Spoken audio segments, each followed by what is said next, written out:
Admissions in higher ed is stuck.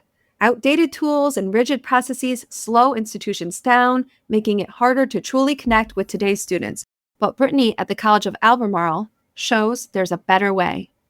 At College of the Albemarle, we're always looking for new ways to better serve our students. Let's face it, though, life doesn't always fit into a 9-to-5 schedule. That's why we've been so excited about the AI tools we get to use through our CRM, Element 451. This makes connecting to COA easier than ever. We're working on Bolt AI Assistance, Bolt Discovery, and these are tools designed to give students access to COA resources and information anytime, day or night. Got a question about admissions? Need help exploring programs? Looking for resources? These tools are like having COA staff at your fingertips, ready to help whenever it's convenient for you. Your prospective students get the info they need when they need it, and your team saves time. Visit element451.com to see how AI can help you simplify your admissions process to stay focused on what really matters, your students. The other piece that I saw traffic increase to was to our paying for college section. That was a major ad that we did. We put a whole section about scholarships and financial aid on each program page so that they could easily find what they needed to find, can I pay for this?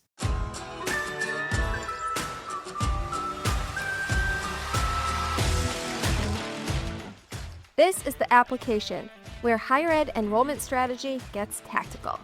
I'm Allison Turcio, marketer, curious question asker, and your guide through what's next and what's working in higher ed. Join us as we focus on what really matters, connecting with students and parents in more human, personalized ways, and using tools like AI to make that connection scalable and smart. From rethinking your inquiry campaigns to fixing funnel friction, everything we cover is about creating better experiences for students and better results for your team. Whether you lead the team, recruit the students, build the campaigns, or manage the message, you'll walk away from every episode with something you can use right now.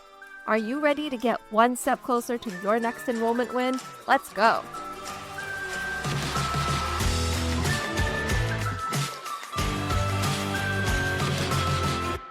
Today, we're going straight into the heart of the recruitment funnel, academic program pages. These aren't just places for listing courses, they are prime real estate for influencing student decisions. Joining me are two powerhouses from Angelo State University, Brittany Miller, Director of Communications and Marketing, and Britt Hepler, Digital Media Specialist. Together, they've led award-winning projects to elevate ASU's digital presence, and we're going to break down exactly how they do it. Welcome to the podcast, ladies. Yeah, thanks for having us. Thank you. So let's jump in. Why should enrollment marketers treat program pages as recruitment tools and not just information content? I think the biggest thing to remember about really any website is it is your number one marketing tool that you have. We have a lot of pieces that, go out, get sent between print and social and other elements, but it's all leading back to the website in some way. And so this was a big shift for us back in 2020 is when we actually redesigned our website. We changed it quite a bit to make sure that it was presented as the number one marketing tool that we have. The beauty of it too is that web can be changed, right? So you have a little bit more flexibility with that marketing tool.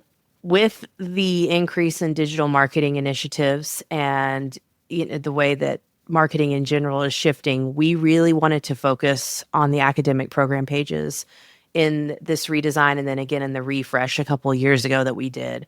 With more, leads coming in where they don't really know much about you, it can be their first touch with the brand. And so when we redesigned in 2020, looking at it a couple years later, we knew the program pages were our weakest spot. And so that was the first kind of action item of okay, we need to fix this, especially as we start investing more and more money into digital marketing initiatives. What told you they were your weakest spot? How did you know? What were you looking at?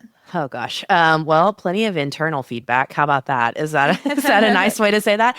We got a lot of internal feedback from particularly our academic side that they felt that the program pages were not adequately showing everything that you could do within a major we had not a lot of text on there. Like there wasn't a lot of information on it.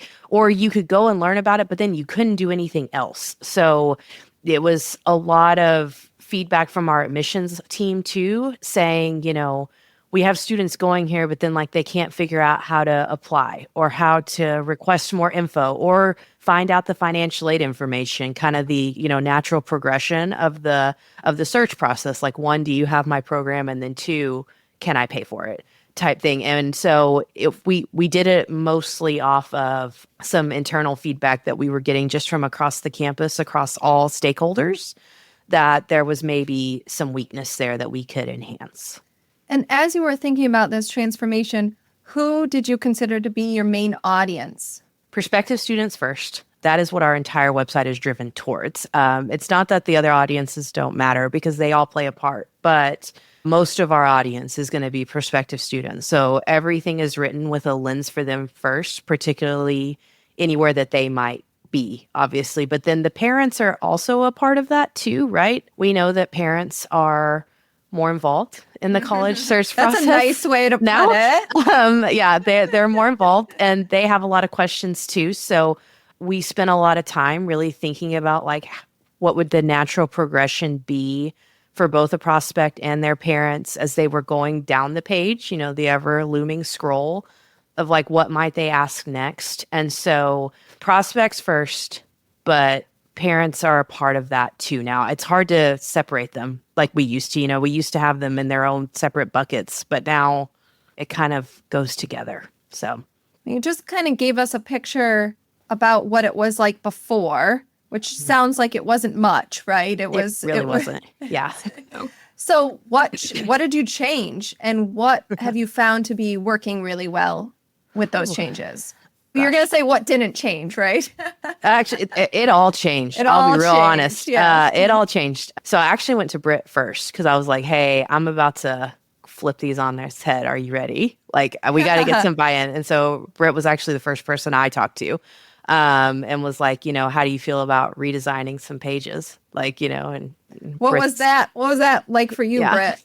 I was game for it. So I was on the search engine optimization side of things of I'm getting all of these recommendations, but I can't really help much with how the pages work currently. So when Brittany came to me, I was like, let's go. I'm all for it. Let's do it. And then the process started. The big part, once I kind of knew that the team was like, yeah, let's do it. I think it's time. The big part this time was the buy-in and collaboration with campus. When we redesigned in 2020, there was nothing else happening at the time in higher education or the world. And so the buy-in collaboration process was harder, with everybody being virtual. It's just, and the deadline we were given to have the site go live from our administration, there's a lot of factors in that. So this time we were really intentional about the buy-in and the collaboration with campus, of having them involved from start to finish. So they worked with us a lot on the information that they felt was important. Like, we reached out to them of like, what do you think the best things about your program are? And then that gave kind of fuel to the writers to be able to go in and give a voice to each program while still matching the Angelo State voice. The big part of this was the keyword research that Britt did, and I'll let her talk more about that. Yeah, tell us about that. And especially this idea of how did you meld what a faculty member wants to say about their program with search optimized content with what the audience is looking for. I think that's the challenge, right? So tell us how you tackled that, Britt. First and foremost, we have incredible writers. That's how we tackled that. But yeah, so it all started with the keyword research. I looked at what was trending. I looked at competitors and what they were ranking for, and taking into account the search volume for those keywords. So if the search volume is maybe 5, is it even worth our time to try to rank for that keyword? Now, is the search volume 15,000, 20,000 a month? Can we even try to compete with that, and trying to find a middle ground? And then also finding keywords that our writers could use in the copy that were grammatically correct. There's all sorts of keywords out there that a writer could not fit into a sentence and make the sentence grammatically correct. So coming at it from that sense too, of how can I make it easier on our writers?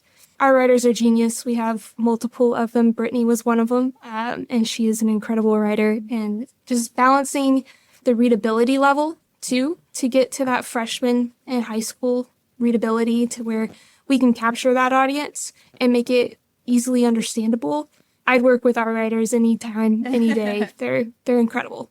Not everyone has that. So I know there's a lot of people listening right now who are very, very jealous of that.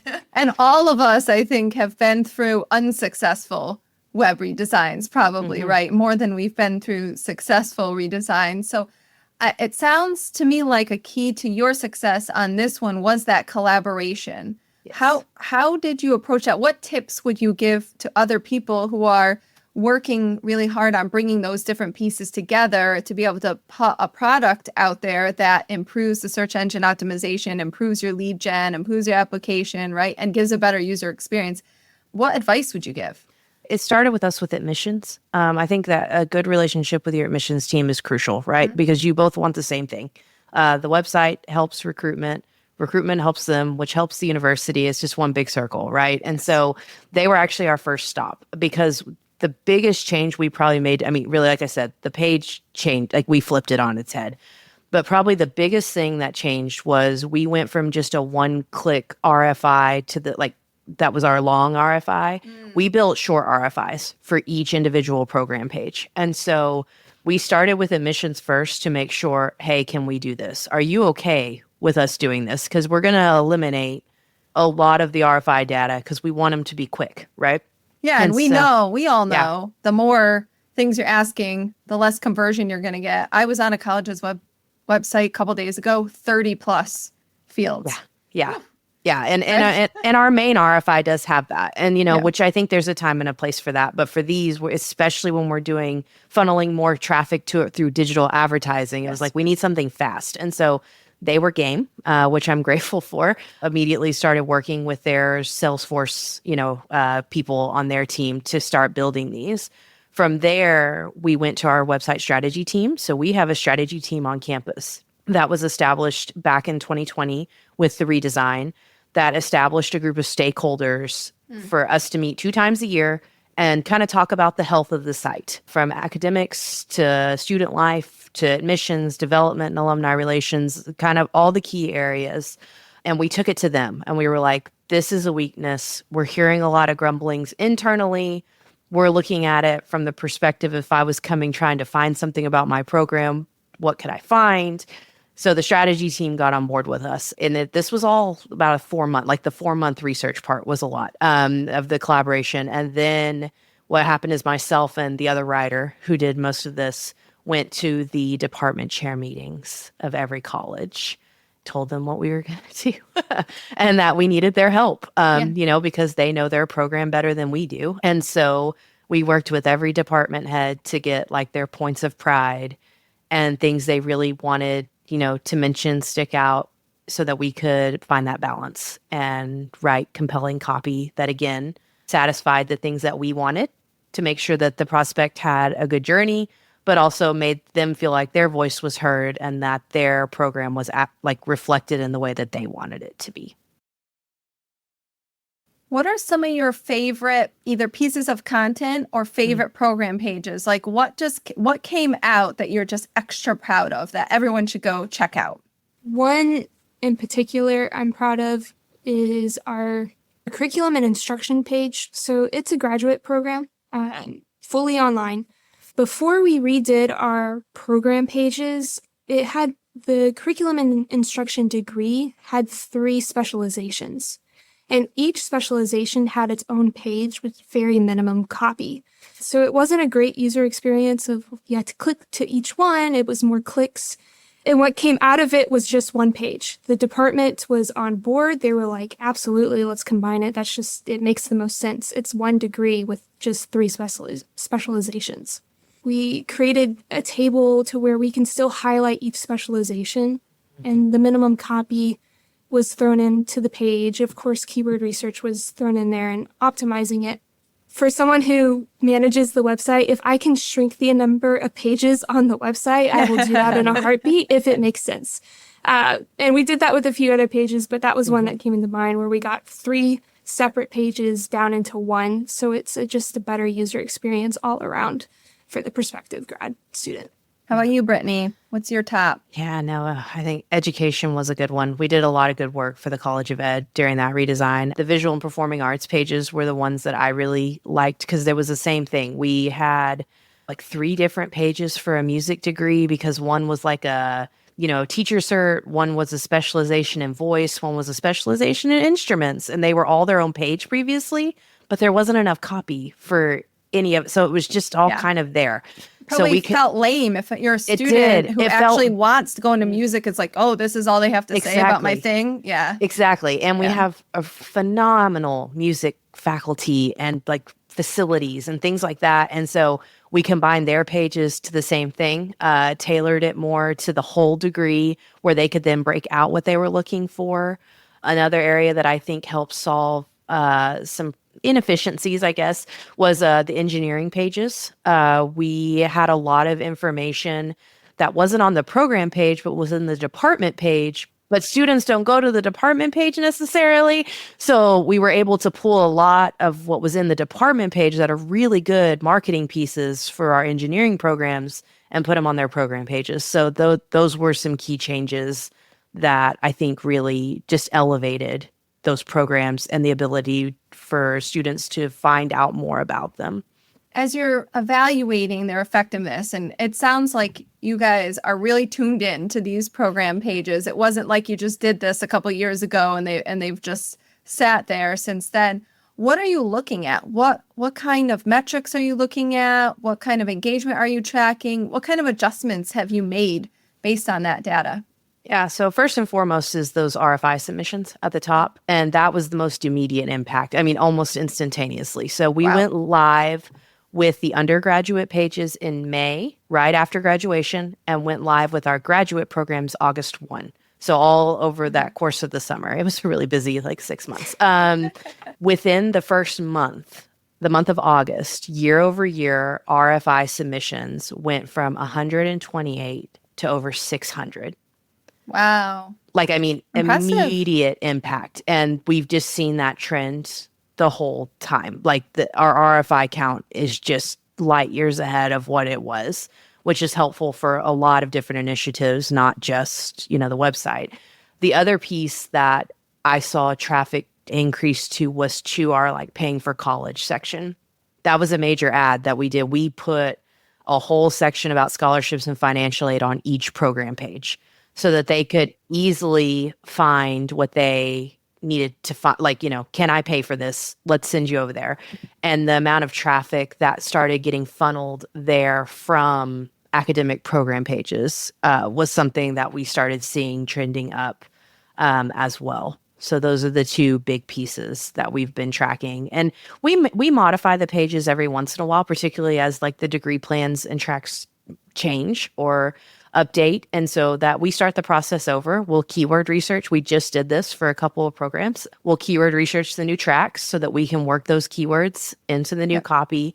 So it's made the process a little bit more involved probably than what it used to be before this format. But ultimately it's better for, recruitment and marketing initiatives. So. And what kind of tools do you use to help with all of these pieces of it? Could be AI, could be other tools, but for content planning or keyword research, drafting copy, is there anything that you would recommend that the people listening look into?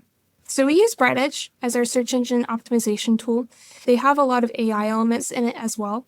One of them that we have found really helpful is one that helps kind of do a content advisor in a sense. I can keyword research, plug in my keywords in the platform, and it can do its thing and spit out some, hey, here are some copy ideas, some content ideas. Obviously, we are not going to copy and paste, but it kind of helps get my writers past the writer's block, in a sense, to make the process a lot smoother.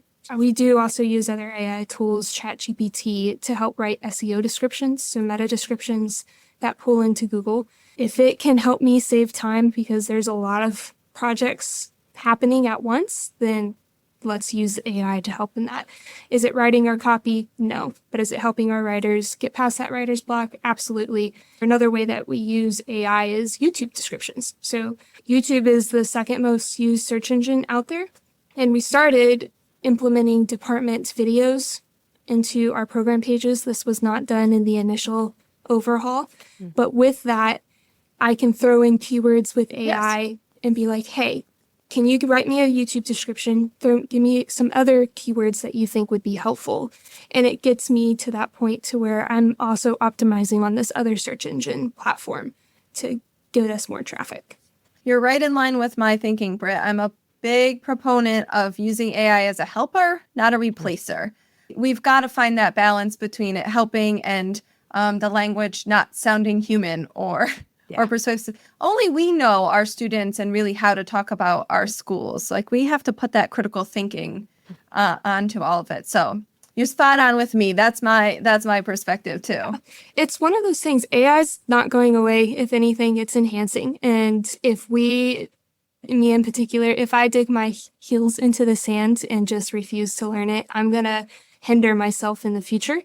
So it's learning it a little bit, understanding how it works, and then finding the balance of, okay, it's not going to do it for me, but it can help me get past a certain point to then we know our voice for Angelo State and our tone, and we know our campus well. So it's a helper, not a replacer. I like how you said that. And Brittany and Britt are going to be presenting about this topic at EduWeb Summit in July. Do you guys want to say anything about what people might be able to take away from that presentation if they come and join us? The best thing about conferences, right, is seeing what has worked for other people and what they're willing to share. And, to be able to, this is our first option to present, or opportunity to present. So that's really cool. The big thing is, we're a small team too. And I know a lot of people, in higher ed resources are, a concern and a problem. And so we were able to do this internally with not a huge spend. Like, if you take out the platforms that are helping us do like the SEO, keyword research and things like that, it was all done internally with an internal team, between partnerships established, between communications and marketing, admissions, IT. We were able to accomplish something really cool that made an immediate impact on the campus. So I think that's the piece that I would say I'd hope you take it. It can happen with collaboration, and a lot of work. It was a lot of work. I think we all cheered when we checked off the final box in our project management system. Yeah. But to see the reward of it so quickly, and what it was doing for us was just like, okay, that was worth the 8 months, like, of the meetings and the meetings and the meetings and the writing and the rewriting and getting edits back and trying to balance edits with, we really can't do that, but here's what we can do, like trying to find a lot of that middle ground. And I think it's benefited the institution as a whole. Well, good on you all, because patience is not one of my virtues. And it sounds like this required a lot of patience. I think to close it out, let's give everyone some homework. So I have some ideas. The first piece of homework is, if you can come to EduWeb, come to this session and learn even more and get your questions answered directly by Britt and Brittany. But if you can't do that, they're also on LinkedIn. And in the show notes, we'll have their LinkedIn profiles connected, and you can also get in touch that way. But here's some homework for you to try at your institution. Let's have everyone go pick one program page, audit it, and ask yourself, does this page inspire a prospective student to take the next step? Like, let's put our prospective student hat, pick a page, look at it, and let us know what you found out. Brittany and Britt, thank you so much for joining the podcast. Yeah, thank you for having us.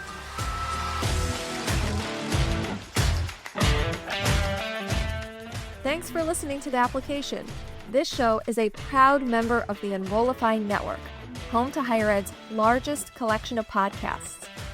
Enrollify is where higher ed goes to grow, so be sure to check out our other podcasts, webinars, video clips, blogs, and so much more. Visit Enrollify.org and subscribe for all the latest details and content drops directly to your inbox. Enrollify is brought to you by Element 451, the digital workforce platform for higher ed. Learn more at element451.com.